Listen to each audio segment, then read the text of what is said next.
अस्सलामुअलैकुम। तो आज मैं आपके लिए एक बहुत ही मज़ेदार सी और झटपट तैयार होने वाली ये रेसिपी लेके आई हूँ कि कभी ऐसा होता है ना कि खाने के लिए कुछ समझ ही नहीं आ रहा, तो क्या करना है, बस फ्रिज से निकालने हैं जो भी आपके पास मौजूद हैं कबाब। मेरे पास मौजूद हैं चिकन सीख कबाब, जो कि मैंने पिछले दिनों ही रेसिपी आपको बताई थी। तो चंद मिनट में ही ये मज़ेदार मसाले वाले कबाब का सालन कह लें, कुछ भी कह लें, आप बना सकते हैं। तो मैंने क्या किया, एक देगची में थोड़ा सा ऑयल डाला है और उसमें मैंने डाले हैं थोड़े से प्याज। प्याज इतनी देर बस हल्का सा इसको भूनना है, फ्राई करना है, और साथ साथ हम मुख्तलिफ़ चीज़ें डालते जाएंगे। जैसे कि मैंने डाल दिया है फिर लहसुन, और थोड़ा सा भुना है, उसके बाद टमाटर और ये सब चीज़ें, हरी मिर्चें, ये सब डाल के हल्का सा भून लिया है। और इस भुनाई के दौरान इस स्टेज पर मैं यहाँ पे डाल रही हूँ थोड़ा सा नमक, ताकि टमाटर अच्छे से गल जाए। और इसके बाद मैंने डाला है 1 टीस्पून ज़ीरा, हाफ़ टी स्पून सूखा धनिया, इसके अलावा 1 टीस्पून लाल मिर्च और 1 टीस्पून ही कौरमा मसाला। ये आप आगे पीछे भी कर सकते हैं, अपने टेस्ट के मुताबिक कर सकते हैं। थोड़ी सी हल्दी डाल दी और इसकी थोड़ी सी और मज़ीद भुनाई करने के बाद इसको मैंने डाला चॉपर में और इसका बना लिया है पेस्ट। चाहे आप चॉपर में बनाएं या जग में। अच्छा, अगर आपको इसको खड़ा मसाला रखना है तो मैं आगे जाके इसकी डिटेल बताऊंगी कि आपको करना क्या होगा।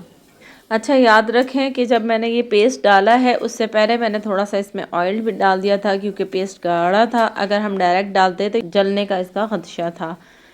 तो पेस्ट डाल के मैंने इसको भुनाई की है, और दूसरी तरफ मैंने जो कबाब थे ऑलरेडी उसको पका लिया था। और ये सारा प्रोसेस मैं ऑलरेडी अपनी वीडियो में बता चुकी हूँ, इसलिए वीडियो को लॉन्ग नहीं करना चाह रही थी। और अच्छा, साथ में मैंने बताया आपको कि आप किस तरीके से खड़ा मसाला बनाएंगे। तो ये जो सारा मैंने प्रोसेस बताया था उसमें आपने जो चीज़ें मैं मोटी मोटी काट के डाल दी थी, तो आपने यहाँ पर सारी चीज़ें कैसे करनी हैं कि बारीक काट के डालनी हैं, जैसे कि एक मसाला बनाते हुए करते हैं। और इस स्टेज पे जब भून जाए मसाला तो ये कबाब मैंने इसके अंदर डाल दिए हैं। और कुछ भुनाई के बाद अब इसमें मैं डाल रही हूँ थोड़ा सा पानी, ताकि जो कबाब है वो और अच्छे से सॉफ्ट हो जाए। थोड़ा सा धनिया डाला है, अदरक और थोड़ी सी कटी हुई लाल मिर्च से मैंने इसको गार्निश कर दिया है। और इसको दम पर रख दिया है ताकि इन सारी चीज़ों का फ्लेवर अच्छे से रच बस जाए। और ये देखें जी, ये कबाब सालन में आके कितने नरम, मज़ेदार और खुशबूदार हो गए हैं। और बस जी, तैयार है हमारा चिकन सीख कबाब सालन। चावल, नान या रोटी जिसके साथ खाएं, बस दिल खुश हो जाएगा। और इसको मैंने थोड़ा सा धनिए के साथ भी गार्निश कर दिया है, साथ में नींबू रख दिया है और कुछ सैलड।